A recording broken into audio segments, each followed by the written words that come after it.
do you condemn the shooter shooting Donald Trump? No. And you think that the shooter should have been a better shot? Is that what you posted on Facebook? They can't raise it more than $55. Destiny proves me right, a right-wing debate over cancel culture, and Joe Biden's latest crazy idea.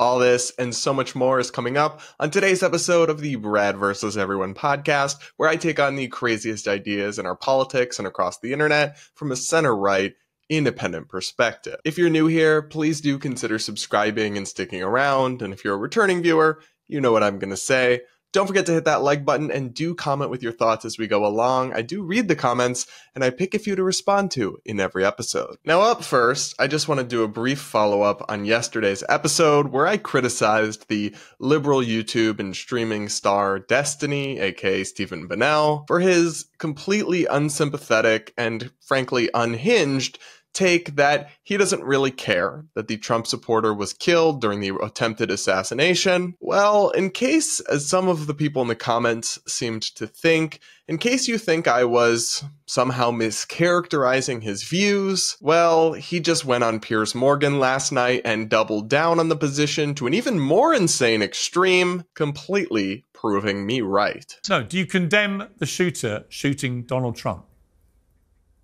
No.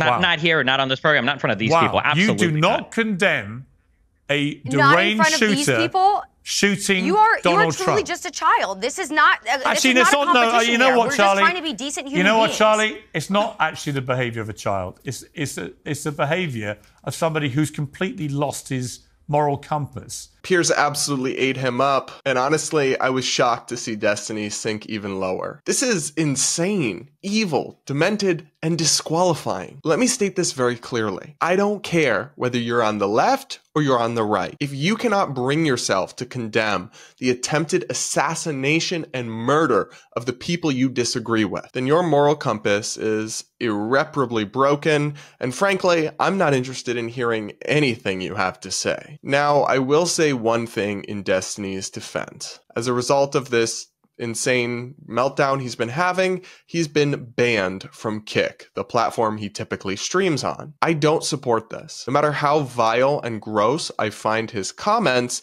he hasn't said or done anything illegal. And what he has been saying, no matter how offensive I find it, should be within the bounds of a culture of free speech and free expression, especially on a streaming platform like Kick, which lets a lot go. I don't want to see him censored or shut down. I want to see him and his arguments dismantled and hopefully have him see the light at some point. Speaking of free speech, we've got to talk about a cancel culture controversy and something of a debate breaking out on the online right. As we've covered on this show, in the days since the attempted assassination of Donald Trump, many liberals and progressives have had disturbing responses. Many have condemned the violence, to be clear, including elected officials like Joe Biden and other mainstream Democrats, but many have posted to social media and said things like, oh, I wish he didn't miss, or how could you miss, or these other posts that come off to normal people as kind of insane and deeply, deeply offensive. Well, over the last few days, the Libs of TikTok account, a right-wing culture war account, has been targeting random individuals, private citizens, not public figures or people who work in politics, but just random private citizens who posted somewhere on Facebook or on Twitter or something like that, some sort of unhinged remark wishing that Trump had been killed. For example, Libs of TikTok targeted one random woman who said on Facebook, "Too bad they weren't a better shooter," about the attempted assassin. Libs of TikTok shared a video of somebody confronting the woman at her workplace. Are you Darcy Waldron? Yeah? I was Waldron, yeah. Okay, from Cayuga? And you think that the shooter should have been a better shot? Is that what you posted on Facebook? I am at work. You think that the shooter should have been a shooter, huh? I am at work. Yeah, I think that's pretty messed up. Pretty anti-American, if you ask me. As a veteran, I'm disgusted. What have you provided to this country? Huh? I'm sorry. This is ridiculous. You are ridiculous. And I'm making you famous.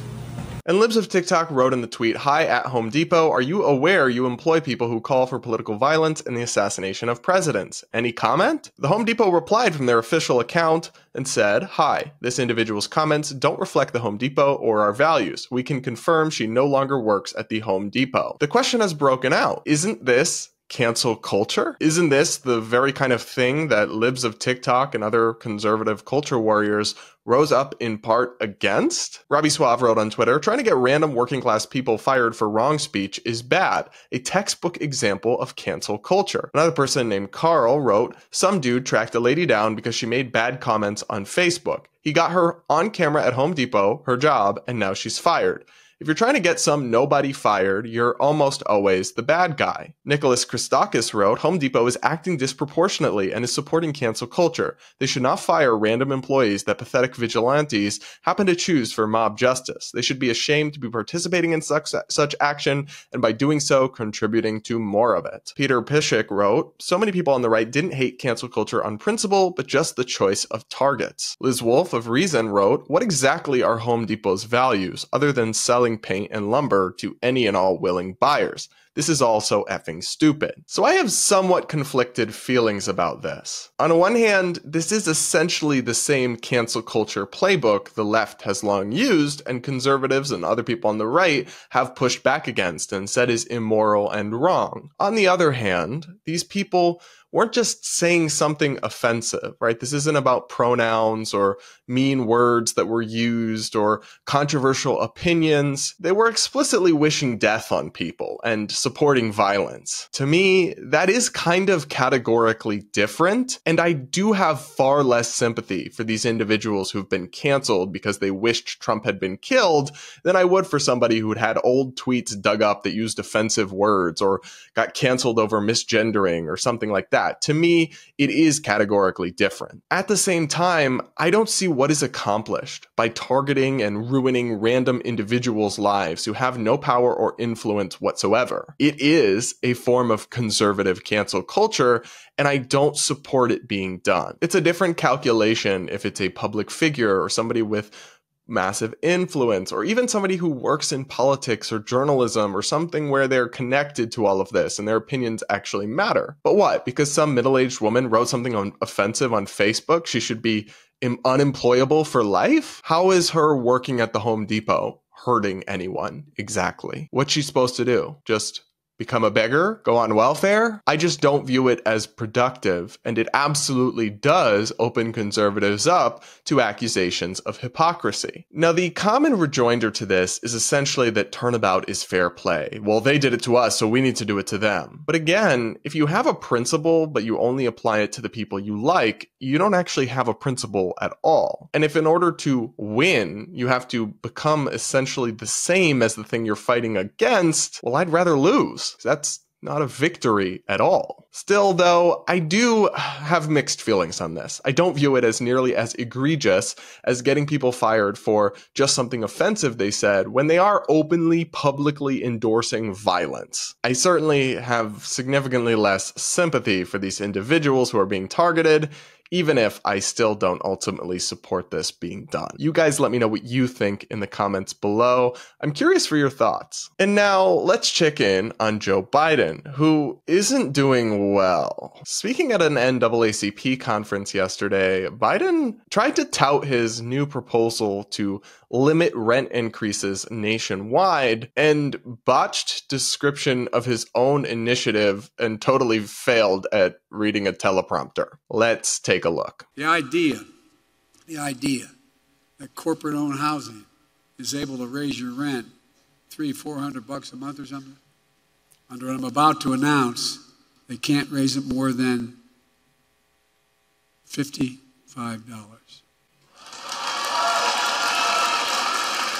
Yikes. So he clearly misread his own teleprompter or doesn't fully understand the details of his own plan, because his plan is not, in fact, to cap rent increases at $55 a month. It's to limit them to 5%. He must have misread 5% as $55 and then isn't actually familiar enough with his own plans to fix or correct that in his head in real time. Not super reassuring.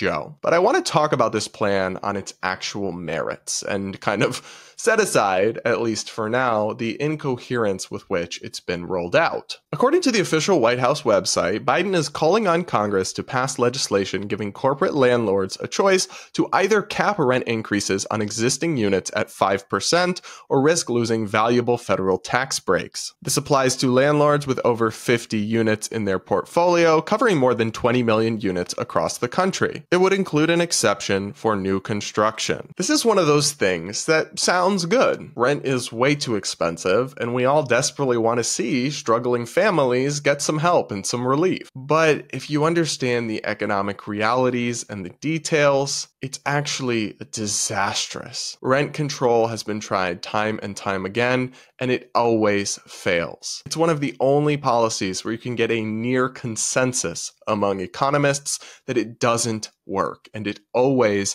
does more harm than good. Rent control fails because in the short run it helps some people who are able to have their rent increases capped, but in the long run it makes housing more expensive because it reduces the incentive to build more housing and ultimately lowers the supply of housing even more in the long run, which leads to a significant increase in non-rent controlled units that far outstrips any benefit. In this case, they're trying to work around that by saying that it will only apply to existing units. But that still doesn't really solve the problem. For one, landlords aren't stupid. They will know that this will probably be extended to all units. It's just a matter of time. And that will shape their decisions when it comes to the supply of more housing. And two, what's going to happen here is that the new constructions, if this gets implemented, and I don't think it actually will, because it would have to pass Congress, and it's not going to.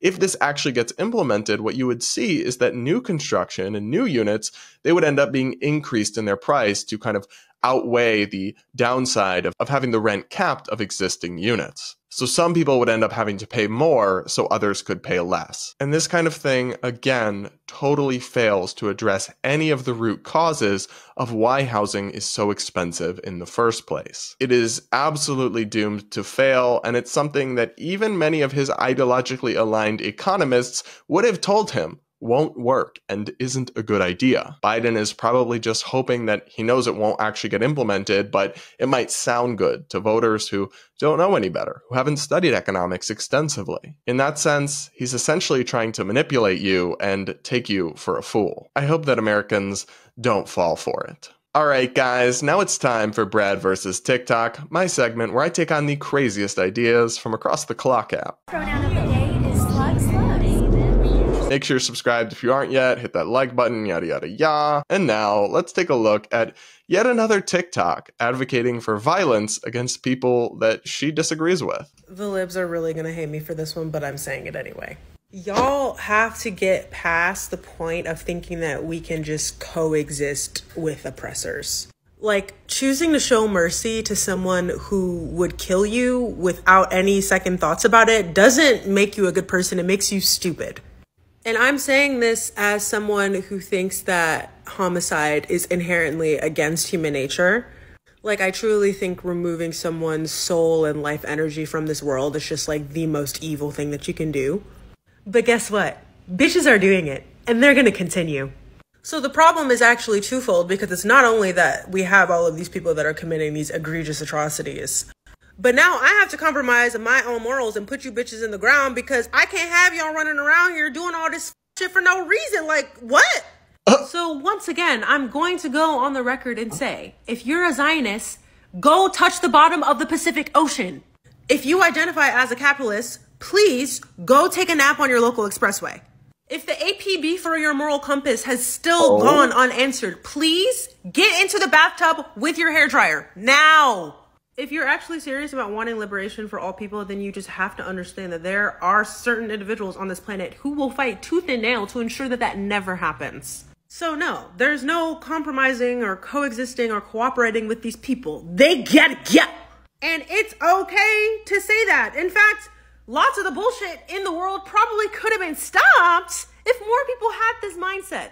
So I think that video just set a new world record for Delulu. Like, babe, it's giving unhinged. It's giving anger management. And it's giving hallucinations. Like, who are all these oppressors all around us that would kill you without a second thought. What are you talking about? I mean, maybe there's a few crazy Nazis out there in America somewhere, but like the vast majority of people, just because you politically disagree with them, have zero intention of killing you. Touch grass. You're just totally out of touch with reality, and it's taking you to disturbing and scary places. Think about the cognitive dissonance, the mental gymnastics required to simultaneously acknowledge that murder is the most evil thing you can do, but also be like, but yeah, we gotta do it, LOL. Like, girl, you're unwell. And this is part of the problem with political violence, just even as a concept, even being remotely open to it. Most people would agree that striking Hitler down wouldn't be a bad thing. But who gets to decide? Who gets to play God? Who gets to decide which people are oppressors and are so evil they just need to be eliminated? People like this? Because that girl just said Zionists, which I'm sure she just defines as anyone who believes Israel has any right to exist, not just if you support their war or anything like that, and capitalists. All need to be eliminated. Babe, that's like cumulatively probably 2/3 of the country. You're out here claiming that all these oppressors out there want to kill you while you're actually advocating to mass slaughter people. This frightening, radical, and illiberal worldview is disturbingly common on TikTok and on the young, very online left. It's borne out in polling too. I mean, you can see this. A lot of young leftists genuinely think violence is an appropriate political tool. And I'm really concerned to see that idea festering, because it will take us down a path towards civil war and widespread violence. Oh, and once again, honestly, TikTok. The idea that people like this can spew literal calls for mass slaughters and whatever, that's fine, but people like me are repeatedly censored and shadow banned. It's just absolutely insane. You guys let me know what you think in the comments below. I can't listen anymore of this insanity without blowing a casket. All right, guys, before we wrap up today's show, I'll read a few of your comments from yesterday's episode. One person writes, the Secret Service should include women if they can meet the same standards that men do. However, short people of any gender who are unable to shield anyone taller than they should not be assigned to a tall person, and that will include short men. Diversity should never be a priority. I completely agree, and I think that's the conversation we should be having, not just calling to blanket ban all women from the Secret Service. Another person says, why is it called Secret Service when neither the existence of the organization nor the identities of the members are a secret? I actually don't know. That's a good question. Another person writes, I wonder if Matt Walsh would be okay with a trans woman serving in the Secret Service. That's actually really funny, but I think by his logic, he would have to be, because a trans woman is a male, and that's how he would define gender, so checkmate, Matt Walsh. I'm just kidding, obviously. It's just a funny point, not a serious argument. Another person writes, have you tanned recently? You look so handsome and golden. Thanks for your perspective, as always. Also, I would love a Discord server. Why, thank you. And I haven't, like, purposefully tanned, but I've been playing a lot more outside soccer, and that gets me some exposure to the sun, and I've always tanned pretty decently. Although I do wear sunscreen, I often don't wear it when I'm playing sports, actually, so maybe that's why I'm looking a little bit tan. Another person writes, baffles me that you and Matt have such beef. I find both of you to be really likable and knowledgeable guys. I don't have beef with Matt Walsh, I just disagree with him on many issues and don't like his approach to political commentary. But on my end, at least, there's no personal animosity. Another person writes, this guy's a total content farmer. Do not subscribe. Okay. I'm not really sure what that means. Content farmer. Like, isn't that what all YouTubers do? Just produce and discuss and react to content? Anyway, guys, Rob G1151 has spoken, so I guess you all have to unsubscribe. All right, everybody, we'll leave it there for now. Thanks so much for tuning in. Make sure you're subscribed if you aren't yet. Don't forget to hit that like button, yada, yada, yada, and we'll talk again tomorrow.